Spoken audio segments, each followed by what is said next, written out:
যে লোক দুধ বিক্রি করে তার গলি গরু মারা যায়, হয় গায়ে মারা যায় না বাছুর মারা যায়। আমার জন্মের আগের থেকে শুনেছি যে আমাদের গ্রামে গরু জবাই করে না। কুসংস্কার শুধু ধর্মীয়ভাবেই এটা নিষিদ্ধ নয়, মানুষের ক্ষতিরও অন্যতম কারণ।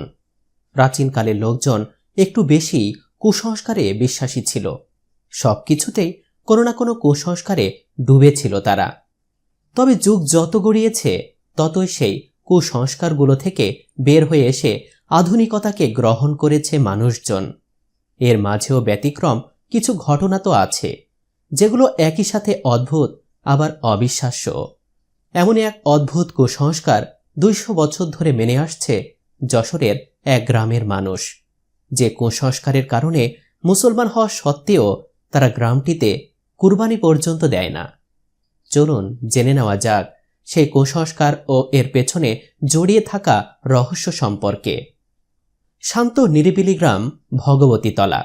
গ্রামটিতে প্রায় 2000 গবাদি পশু আছে, কিন্তু এ গ্রামে 200 বছর ধরে বিক্রি হয় না গরুর দুধ। ফলে বাজারে চায়ের দোকানগুলোতেও পাওয়া যায় না দুধ চা। শুধু তাই নয়, গ্রামের মধ্যে জবাই করা হয় না কোনো গরু। এসব কাজ করলে অমঙ্গল হবে বলে গ্রামবাসীর বিশ্বাস। যশোর সদর উপজেলার কচুয়া ইউনিয়নে ভৈরব নদের পাড়ে গ্রামটির অবস্থান।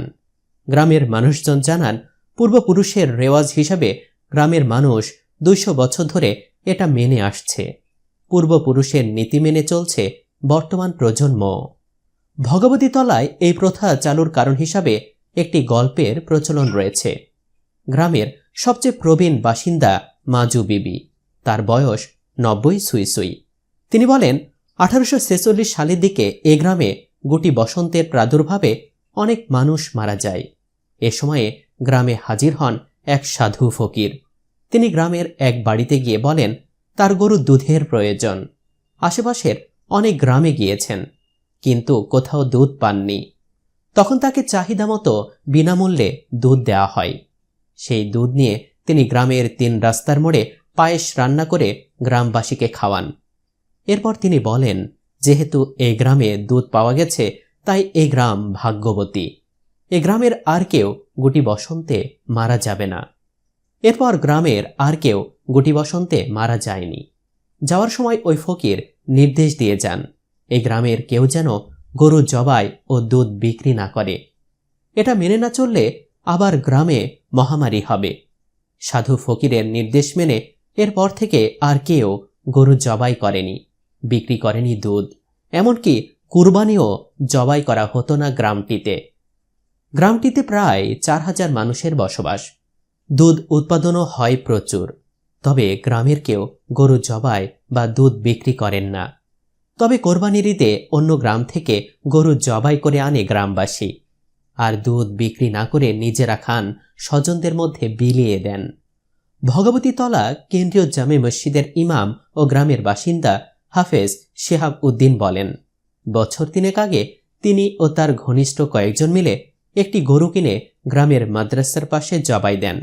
সে সময় তিনি গ্রামের অনেকের বাধার সম্মুখীন হয়েছেন, তবে গরু জবাইয়ের পর তাদের কিছু হয়নি। এই ঘটনা যতটা না অদ্ভুত তার চেয়েও বেশি বিস্ময়কর। 200 বছর ধরে সবাই বিনা বাক্যে কুসংস্কারটাকে মেনে চলছে। দর্শক, আমরা যারা সেই গ্রামের কাছাকাছি আছি তাদের কি উচিত নয় সবাইকে বুঝিয়ে এই কুসংস্কারটা ভেঙে দেওয়া? কমেন্টে জানিয়ে দিন আপনার ভাবনা। ভিডিওটি ভালো লাগলে লাইক দিন ও বেশি বেশি শেয়ার করুন। আর অবশ্যই আমাদের পেজটি লাইক দিন ও ফলো করে রাখুন। ধন্যবাদ।